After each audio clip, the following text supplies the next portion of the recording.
आज के इस वीडियो में हम लोग क्लास 9th के ज्योग्राफी के चैप्टर नंबर 5 देखने वाले हैं, जिसका नाम है प्राकृतिक वनस्पति और वन्य प्राणी। प्राकृतिक वनस्पति और वन्य प्राणी यह भारतीय वन बुक है और इस भारतीय वन बुक के श्रृंखला में हम लोग चैप्टर 5 आज कवर करने वाले हैं। ये जो चैप्टर है यह 9th के साथ साथ 10th में भी है। अब जब 10th में जाएंगे तो 10th में इसी से संबंधित आपको एक टॉपिक पढ़ना पड़ता है जंगल के बारे में। तो जो भी स्टूडेंट क्लास 9th में है उसे बड़ी सावधानी से और कहीं ना कहीं बड़ी तसल्लीपूर्वक यह चैप्टर पढ़ना पड़ता है, क्योंकि नेक्स्ट क्लास में उसको हूबहू यही चैप्टर ही पढ़ना पड़ता है। इस चैप्टर के जितने भी ऑब्जेक्टिव क्वेश्चन आंसर है उन सब का संपूर्ण विश्लेषण करेंगे और जो भी कुछ एक्स्ट्रा तथ्य होगा उसके बारे में भी हम लोग लास्ट में चर्चा करेंगे। तो चलिए शुरू करते हैं इस वीडियो को। पहला प्रश्न है, उष्णकटिबंधीय पर्णपाती वन का सर्वप्रमुख पेड़ कौन सा है? इसका राइट आंसर हो जाएगा घ सखुआ। सखुआ उष्णकटिबंधीय पर्णपाती वन का पेड़ है। उष्णकटिबंध के मतलब होता है वैसा स्थान जहाँ पर हमेशा गर्मी पड़ता है। यानी आप जब पृथ्वी को देखते हैं तो ये हमारा पृथ्वी की आकृति है। इस पृथ्वी की आकृति में यहाँ पर देखेंगे तो ये 0 डिग्री है। 0 डिग्री से ऊपर 23.5 डिग्री और 23.5 डिग्री नीचे, यानी 0 डिग्री यह 23.5 डिग्री कर्क रेखा और नीचे 23.5 डिग्री मक्का रेखा होता है। इसके बीच का जो स्थान है उसे हम लोग शीत कटिबंध बोलते हैं। यानी इस बीच में जो भी स्थान है वहाँ पर सालों भर गर्मी पड़ता है। 23.5 डिग्री के बाद 66.5 डिग्री, यहाँ ध्यान देंगे, जो 33 है 23.5 से 66 के बीच के जो दूरी है उसमें शीतोष्ण कटिबंध होता है। शीतोष्ण कटिबंध कहने का मतलब है वहाँ पर न तो ज़्यादा गर्मी होगा न ज़्यादा ठंडी होगा, और 66 से ऊपरी वाला जो हिस्सा है उसे हम बोलते हैं शीत कटिबंध। यानी वहाँ पर हमेशा सालों भर ठंडी का महीना रहता है। तो याद रखेंगे, पृथ्वी पर जो भी स्थान है उसे हम 3 प्रकार के कटिबंध में बांटते हैं।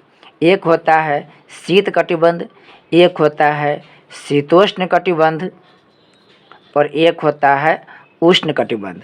उष्ण कटिबंध में सालों भर गर्मी रहता है, शीतोष्ण में न ज़्यादा गर्मी न ज़्यादा ठंडी रहता है और शीत कटिबंध में हमेशा सालों भर ठंडी रहता है। तो उष्ण कटिबंध ये है पर्णपाती वन। पर्णपाती वन का मतलब है वैसा वन जिसके पेड़ के पत्ता वर्ष के किसी खास महीने में अपने पूरे पेड़ के पत्ता क्या करेगा, पेड़ जो है पूरे अपना पत्ता को एक समय में गिरा देगा। यानी पर्णपाती वन के हम लोग बोलते हैं पतझड़ वन। इसका मतलब हुआ कि इस वन के जो भी पेड़ है वह किसी खास समय में अपने पूरे पत्ता को वह नीचे गिरा देगा। तो पर्णपाती वन में जब आप जाएंगे तो एक समय ऐसा आता है कि पूरा के पूरा पेड़ पत्ता नीचे गिरा देता है, तो अजीब सा यानी कि सूना टाइप से वह लगेगा आपको। और इस वन के सबसे प्रमुख पेड़ जो हो गया वह सखुआ है। इसके अलावा जो भी आपको जो मजबूत लकड़ी वाला पेड़ मिलेगा वो सभी मजबूत पेड़ के जो भी मजबूत लकड़ी वाला पेड़ है वो सभी पर्णपाती वन के अंतर्गत आता है। जैसा आप नाम सुने होंगे सागवान। सागवान का जो पेड़ होता है वो काफ़ी कठोर होता है, काफ़ी मजबूत होता है। इसके अलावा जो नाम सुने शीशम, ये सागवान, शीशम, सखुआ ये सभी पर्णपाती वन के ही पेड़ है। इसके अलावा चंदन, आम, महुआ ये सभी पर्णपाती वन के ही पेड़ है। तो आपसे क्वेश्चन पूछता है कि पर्णपाती वन के प्रमुख पेड़ों के नाम बताएं, तो आप लिखेंगे सागवान, सखुआ, शीशम, चंदन, आम, महुआ, बांस ये सभी पर्णपाती वन के ही पेड़ है। भारत में पर्णपाती वन की बात करें तो उत्तर प्रदेश, मध्य प्रदेश, बिहार, झारखंड, छत्तीसगढ़ इन सभी राज्यों में पर्णपाती वन का विस्तार है। फिर से सुनेंगे, मध्य प्रदेश, उत्तर प्रदेश, बिहार, झारखंड, छत्तीसगढ़, उड़ीसा, इन सभी स्थानों पर पर्णपाती वन मिलता है। एक बात और याद रखेंगे, जिस जगह पर 100 से लेकर 200 सेंटीमीटर तक वर्षा होती है, 100 से लेकर 200 सेंटीमीटर तक जहाँ वर्षा होती है उस स्थान पर पर्णपाती वन पाए जाते हैं। तो जो भी एक्स्ट्रा तत्व बताया जा रहा है उसे आप लोग अवश्य याद रखेंगे, एग्जाम में यही सब प्रश्न पूछे जाते हैं। नेक्स्ट है, बाघ परियोजना क्या है? तो बाघ परियोजना बाघ के संरक्षण की एक योजना है। बाघ को बचाए रखने के लिए भारत सरकार के द्वारा जो परियोजना निकाला गया उस परियोजना के नाम है बाघ परियोजना, और इसकी शुरुआत हुआ था 1973 ईस्वी में। इसका मुख्य उद्देश्य है बाघ के संरक्षण करना, बाघ की संख्या में वृद्धि करना। भारत में इसकी शुरुआत हुआ तो 1973 ईस्वी में, जब भारत के उत्तराखंड राज्य में जिम कॉर्बेट बनाया गया। तो उत्तराखंड में एक बाघ रिजर्व है, टाइगर रिजर्व है, जिसका नाम है जिम कॉर्बेट। इसी जिम कॉर्बेट को बना करके बाघ परियोजना की शुरुआत की गई। हालांकि अब जिम कॉर्बेट के नाम बदल करके इसका नाम रामगंगा हो गया है, लेकिन याद रखेंगे क्वेश्चन पूछेगा आपसे कि भारत का पहला टाइगर रिजर्व कौन है? तो भारत के पहला टाइगर रिजर्व यानी कि बाघ जो रिजर्व है उसका नाम हो गया जिम कॉर्बेट। यह कहाँ है? उत्तराखंड में है। नेक्स्ट है, इनमें उत्तराखंड की बाघ परियोजना कौन है? अभी बताएं उत्तराखंड में कौन है? जिम कॉर्बेट है। इसका राइट आंसर घ होगा। जिम कॉर्बेट को ही कॉर्बेट बोलते हैं। और ये भारत का पहला राष्ट्रीय मतलब ये भारत के पहला टाइगर रिजर्व है। बेतला झारखंड में है, मानस असम में, और ये जो नामदफा है यह नामदफा अरुणाचल प्रदेश में है, अरुणाचल प्रदेश में है। तो याद रखेंगे जिम कॉर्बेट उत्तराखंड में है, नामदफा अरुणाचल प्रदेश में, मानस असम में है। मानस से क्वेश्चन खूब पूछता है। अब रिक्त स्थानों की पूर्ति करें। पहला है, भारत के ज्वारीय वनों में डैश तथा डैश के वन अधिक मिलते हैं। इसका राइट आंसर हो जाए भारत के ज्वारीय वनों में सुंदरी तथा मैंग्रोव के पेड़ अधिक मिलता है। सुंदरी तथा मैंग्रोव के पेड़ अधिक मिलता है। ज्वारीय वन कहाँ मिलता है? तो जहाँ पर भारत की नदियाँ बंगाल की खाड़ी में गिरने से पहले, समुद्र में मिलने से पहले अपने साथ जो भी मिट्टी लाती है उस मिट्टी को जब बिछा देता है तब वहाँ पर क्या बन जाता है? डेल्टा बन जाता है। और उसी डेल्टाई वाले क्षेत्र में जब ज्वार के पानी आता है तो दोनों के मिश्रण से वहाँ पर सुंदरी और मैंग्रोव वन का विस्तार पाया जाता है। तो याद रखें ज्वार क्या है? ज्वार से समझिएगा ये समुद्र है। इस समुद्र के पानी जब ऊपर उठता है तो उसे हम बोलते हैं ज्वार, यानी समुद्र के पानी का ऊपर उठना ज्वार कहलाता है और नीचे गिरना भाटा कहलाता है। तो जहाँ जहाँ पे ज्वार आता है, जैसे पश्चिम बंगाल में, पश्चिम बंगाल में, गुजरात में, उड़ीसा में, इन सब क्षेत्र में ज्वार के पानी आते रहता है और उन क्षेत्रों में आपको मैंग्रोव वन का विस्तार सबसे अधिक दिखाई देगा। इसी में आपको सुंदरी वन भी मिलेगा और इसी सुंदरी पेड़ के वजह से आपको एक स्थान मिलेगा सुंदर वन के डेल्टा। सुंदर वन का डेल्टा, भारत के सबसे बड़ा डेल्टा कौन है? तो सुंदर वन का डेल्टा है जो भारत के पश्चिम बंगाल में। याद रखेंगे सुंदरी वन के वजह से ही इसका नाम पड़ गया है सुंदर वन का डेल्टा। नेक्स्ट प्रश्न की बात करें।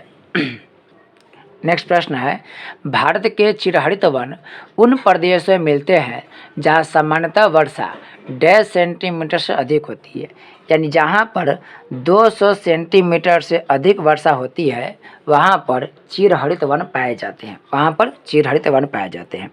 नेक्स्ट है, भारत का राष्ट्रीय पशु डैश है, राष्ट्रीय पक्षी, तो सबसे आसान है, राष्ट्रीय पशु बाघ हो गया और राष्ट्रीय पक्षी मोर हो जाएगा। नेक्स्ट है, भारत में राष्ट्रीय वन उद्यानों की संख्या डैश है। देखिए ये किताब चूँकि पुराना है और आपके पास भी जो किताब होगा वो पुराना किताब होगा, अतः उसमें जो भी राष्ट्रीय वन उद्यान की संख्या दिया है वह काफ़ी पुराना हो चुका है।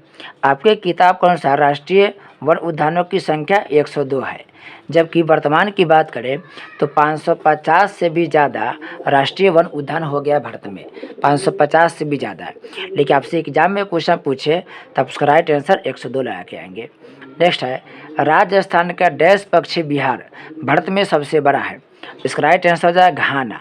घाना पक्षी अभ्यारण्य राजस्थान में है और ये भारत के सबसे बड़ा पक्षी विहार यानी पक्षी के लिए प्रसिद्ध है घाना पक्षी विहार। इसको याद रखेंगे, घाना पक्षी विहार काफ़ी प्रसिद्ध है, यहाँ से क्वेश्चन पूछा गया है।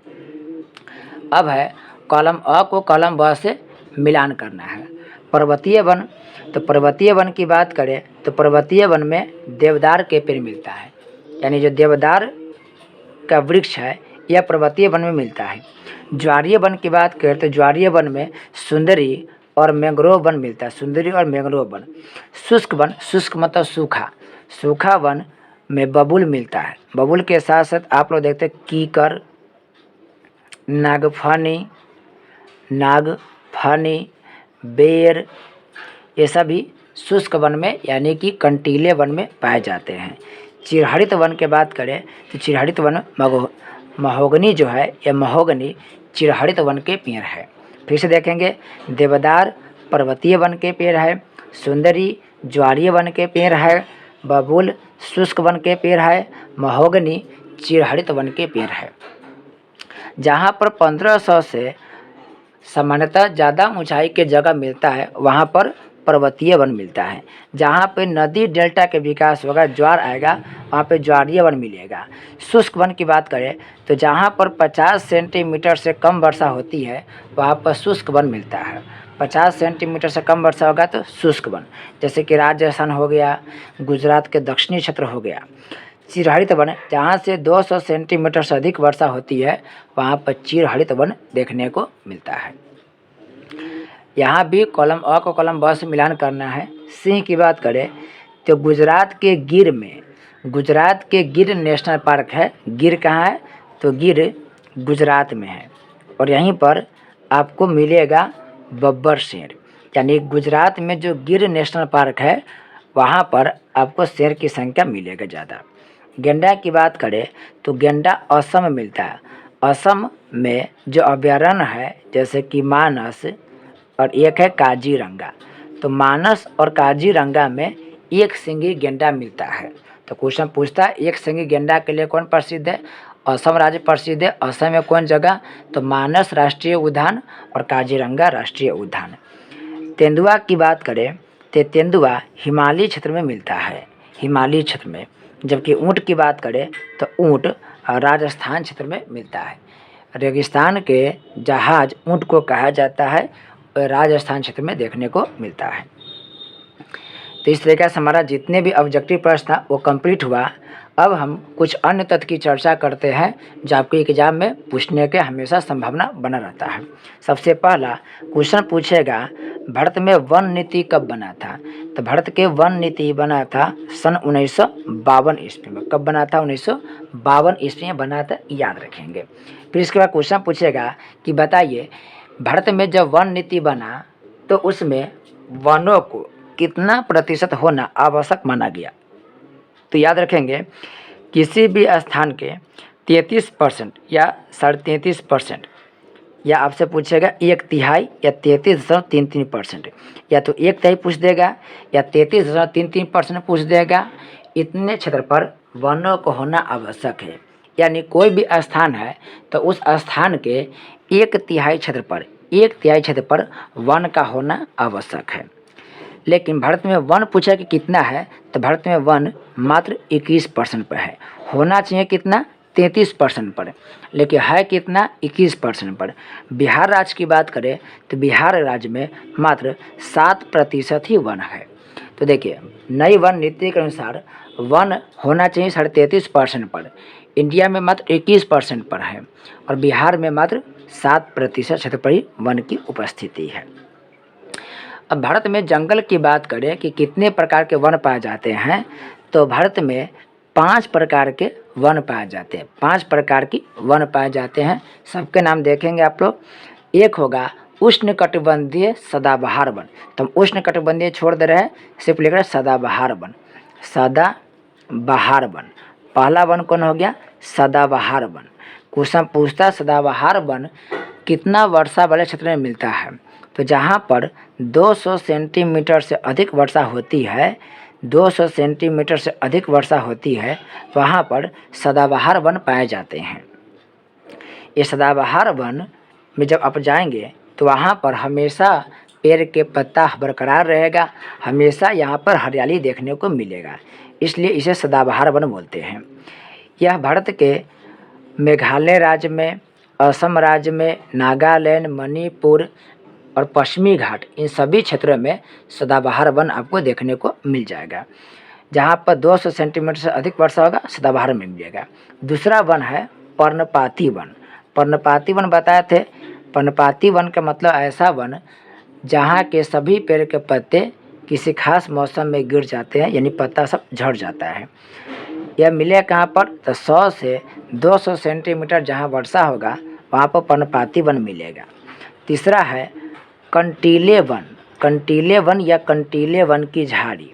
कंटीले वन कहाँ मिलेगा?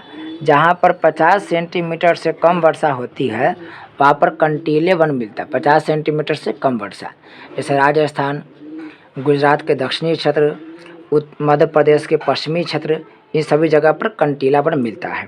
उसके अलावा एक है पर्वतीय वन, पहाड़ी क्षेत्र में मिलता है, और एक है ज्वारीय वन। ज्वारीय वन के 2 पेड़ है, एक है सुंदरी, एक है मैंग्रोव। इस सभी के नाम आप लोग याद रखेंगे। इसके अलावा कुछ अभयारण्य है जिसको याद रखिएगा। कुछ महत्वपूर्ण अभयारण्य है, हालांकि अभयारण्य तो बहुत ज़्यादा है, लेकिन कुछ खास अभयारण्य का नाम आप याद रखेंगे। जैसे एक बताए थे आपको जिम कॉर्बेट। ये जिम कॉर्बेट कहाँ है? तो जिम कॉर्बेट उत्तराखंड में है। इसके साथ साथ नंदा देवी पूछा कि नंदा देवी कहाँ है? तो नंदा देवी भी उत्तराखंड में ही है। उत्तर प्रदेश में चंद्रप्रभा है। चंद्रप्रभा राष्ट्रीय उद्यान कहाँ है? उत्तर प्रदेश में। पूछेगा दुधवा कहाँ है? तो दुधवा भी उत्तर प्रदेश में ही है। आप नोट करते जाएंगे, आपके बुक में दिया होगा, वहाँ से भी देख सकते हैं।